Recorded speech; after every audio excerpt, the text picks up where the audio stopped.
આજે હું રિવ્યૂ આપવાનો છું ધુરંધર મૂવી ઉપર, કારણ કે જે રીતે આ રિવ્યૂ છે તો તમારે મારી વિડીયોની એન્ડ સુધી રહેવાનું છે અને હારે મારી વિડીયોને લાઇક અને શેર કરવાનું ભૂલવાનું નથી.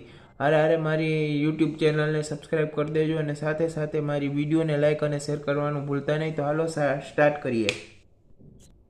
તો ગાઈઝ એક જ લાઇનમાં બોલી દઉં છું, ધુરંધર મૂવી મને બેસ્ટ લાગ્યું. એક્શન સિક્વન્સ મસ્તીના હતા અને હારે કાંધાર આ પિક્ચર મેઇન વાત તો આ પિક્ચરની સ્ટારકાસ્ટ બિલકુલ ફિટ હતી. क्या बात है सर, क्या बात है सर, क्या बात, ये बात है. અને મેં આ પિક્ચરમાં બધા પ્રકારના સત્ય ઘટનાઓ દેખાડવામાં મળી છે જે દુશ્મન દ્વારા થઈ. क्या क्या बात कर रहे हैं? પહેલી કાંધાર પ્લેન હાઈજેક, બીજી પાર્લામેન્ટ અટેક અને ત્રીજી 26/11 બ્લાસ્ટ અને ચોથું જે મેજર મોહિત શર્મા ઉપર આ પિક્ચર બેઝ છે. क्या बात है सर, क्या बात है सर, क्या बात, ये बात है. જે સાચું છે કે આ પિક્ચર મેજર મોહિત શર્મા ઉપર છે.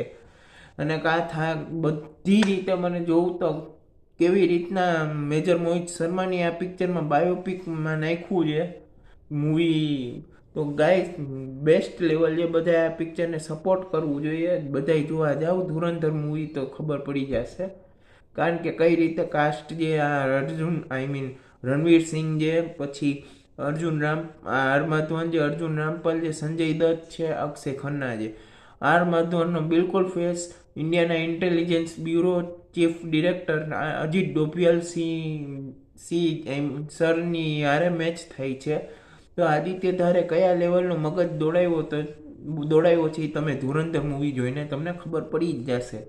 તો ગાઈઝ મળીશું પાછા બીજા વિડીયોમાં. ત્યાં સુધી તમારે મારી વિડીયોને ફોલો કરતું રહેવાનું છે અને મારા વિડીયોને શેર કરવાનો છે અને વિડીયોને લાઇક અને યુટ્યુબ ચેનલને સબસ્ક્રાઈબ કરતા ન ભૂલતા અને મારી દરેક વિડીયોના એન્ડ સુધી બનતા રહેજો.